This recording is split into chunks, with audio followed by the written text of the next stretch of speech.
The United States is living through a unique moment in history. Amid challenges that seemed insurmountable, a new wave of hope is emerging. The country, which for so long was a symbol of freedom and resilience, seems to be awakening to something even greater. The arrival of a new leader is rekindling patriotism, renewing values, and bringing to light a sense that better times are ahead. You may not know it, but this is not just an opportunity. It represents a larger movement, a cry that echoes in the hearts of millions of Americans. In every speech, in every action, there is an invitation to return to the essentials: faith, family, and freedom. It is as if the spirit of resilience that has always defined the United States is reawakening, stronger than ever. It is no coincidence that many are calling this moment a revival. Churches are filling up, communities are coming together, and voices that were once silenced are now finding the courage to speak out. There is something happening that transcends politics or economics. It is as if the United States is being called to a greater purpose, a divine purpose. But in the face of all this, a crucial question remains. Why is the United States such an influential nation, not explicitly mentioned in biblical prophecy?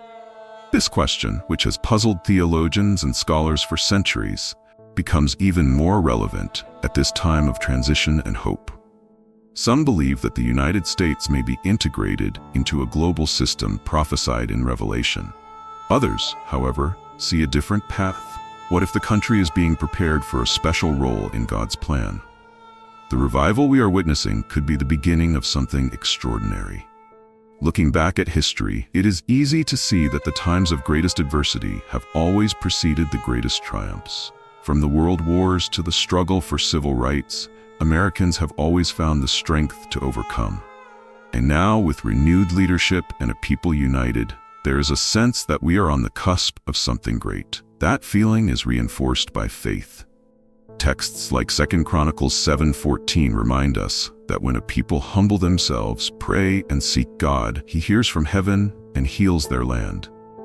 This verse has been repeated in sermons and meetings across the country as a spiritual rallying cry. Spiritual renewal is not just an abstract idea. It is happening before our eyes. Young people are gathering in parks and schools to pray. Community leaders are promoting acts of kindness and unity. It is as if a new heart is being given to the country, a renewal of purpose and vision. The new leader, through his words and actions, is calling Americans back to their roots.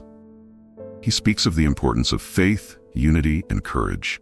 He is a reminder that a nation's strength lies not only in its military or economic might, but in the morals and integrity of its people.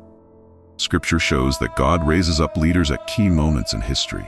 Think of David, who was chosen to lead Israel through chaos, or Esther, who emerged as queen to save her people.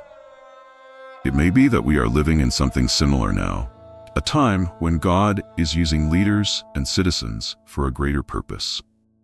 While many debate the role of the United States in biblical prophecy, the truth is that God is in control. The future does not depend on theories or conjecture, but on divine sovereignty. And the revival we are witnessing is proof that He is still actively at work in the hearts of the nations. Some say that the United States is destined to decline, like other empires of the past. But what if the opposite is true?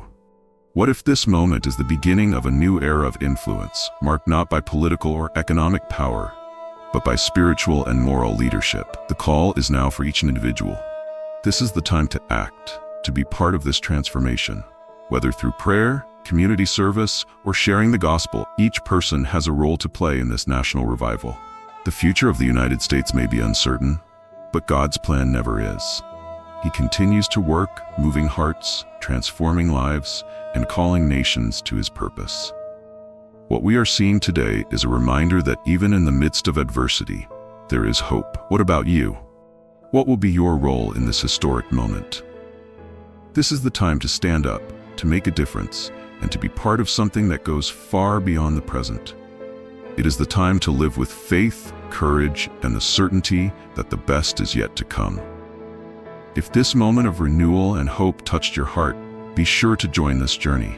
Sign up now to receive more messages of inspiration and faith, and share with those who also need to hear this truth. Leave your like to show that you are with us in this movement of revival. Together, we can spread this message of transformation and hope, reaching more and more people and making a difference where it matters most. The best is yet to come.